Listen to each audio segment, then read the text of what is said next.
నా లైఫ్ అనేదే ఇంద్ర సినిమా అంటే అతిశయోక్తి కాదు. ఎందుకంటే ఉదాహరణకి కాలం మారిపోతుంటుంది, తరాలు మారిపోతాయి, కానీ ఈ ఒక్కరో మాత్రమే కాలానికి ఎదురీది తరాలని అధిగమించి తరాలను దాటి శాశ్వతంగా నిలిచి పోరాడతారు.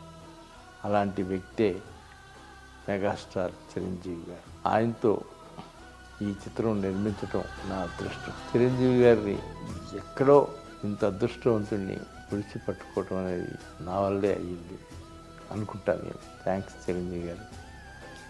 తొందరలో మీతో 5వ చిత్రం కూడా నిర్మిస్తాను, అది నేను శాశ్వతంగా మాటిస్తాను.